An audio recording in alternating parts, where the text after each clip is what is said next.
കർക്കടകവാവ് ബലിതർപ്പണം. സംസ്ഥാനത്തെ ക്ഷേത്രങ്ങളിൽ ഭക്തജനത്തിരക്ക്. മൺമറഞ്ഞ പൂർവികരെ സ്മരിക്കുന്ന ഹൈന്ദവ ആചാരമായ കർക്കടകവാവ് ബലിതർപ്പണം സംസ്ഥാനത്തെ വിവിധ ശിവക്ഷേത്രങ്ങളിൽ ആരംഭിച്ചു. ദക്ഷിണായനത്തിലെ പിതൃക്കൾക്ക് പ്രാധാന്യമുള്ള കർക്കടക മാസത്തിലെ ആദ്യ അമാവാസി ദിനത്തിലാണ് വാവുബലി നടക്കുന്നത്. പൂർവികരുടെ ആത്മാക്കൾക്ക് ആദരാഞ്ജലികൾ അർപ്പിക്കുന്നതിനുള്ള പ്രധാനപ്പെട്ടൊരു ആത്മീയ ആചാരമാണിത്. രാമായണ മാസം എന്നും മഴയുടെ കാഠിന്യം കാരണം പഞ്ഞമാസം എന്നും അറിയപ്പെടുന്ന കർക്കടക മാസത്തെ ഹൈന്ദവ വിശ്വാസികൾ ഏറെ ഭക്തിയോടെയാണ് കാണുന്നത്. അരൂരിലെ പ്രശസ്ത ശിവക്ഷേത്രമായ അമ്മനേഴത്ത് ശ്രീ ഭവാനീശ്വര ക്ഷേത്രത്തിൽ ബലിതർപ്പണത്തിനായി നിരവധി ഭക്തജനങ്ങൾ എത്തിച്ചേർന്നു.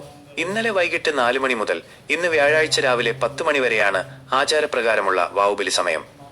ബലിതർപ്പണത്തോടൊപ്പം പിതൃനമസ്കാരം, തിലഹോമം തുടങ്ങിയ വിശേഷാൽ പൂജകൾക്കും ക്ഷേത്രം സൗകര്യങ്ങൾ ഒരുക്കിയിരുന്നു. ക്ഷേത്രം ശാന്തികളായ സന്തോഷ് ശാന്തി, സനൽ ശാന്തി എന്നിവരും ദേവസ്വം പ്രസിഡന്റ് സോമൻ, സെക്രട്ടറി ബാഹുലേയൻ എന്നിവരും ബലിതർപ്പണ ചടങ്ങുകൾക്ക് നേതൃത്വം നൽകി. അഷ്ടമംഗല പ്രശ്നപരിഹാര ക്രിയകൾക്ക് ശേഷം പ്രശസ്തമായ അരൂർ പള്ളിയറക്കാവ് ക്ഷേത്രത്തിൽ പിതൃസംബന്ധമായ യാതൊരു ക്രിയകളും ക്ഷേത്രത്തിൽ നടത്തുവാൻ പാടില്ല എന്ന് തന്ത്രി നിർദ്ദേശിച്ചതിനാലും കൂടിയാകണം വാവുബലി തർപ്പണത്തിന് അമ്മനേഴത്ത് ക്ഷേത്രത്തിൽ തിരക്ക് കൂടിയത്.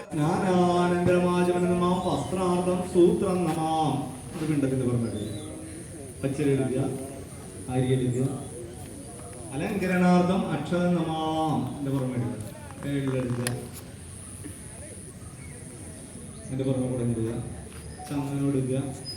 വിലേപനാർത്ഥം ഗന്ധം നമാം, കുറച്ച് വെള്ളം കൂടി ചേർത്തിട്ട് കുടഞ്ഞിട്ടുക. വിലേപനാർത്ഥം ഗന്ധം നമാം, ഒരു പുഷ്പം എടുക്കുക. ഗന്ധസ്ഥ ഉപരി പുഷ്പം നമാം, എൻ്റെ പുറമെ ഇടുക. കിച്ചറ നിവേദ്യം എടുത്തോളുക. കിച്ചറ നിവേദ്യം സമർപ്പയാമീ, എൻ്റെ പുറമെ ഇടുക. വീണ്ടും ഒരു പുഷ്പം എടുക്കുക.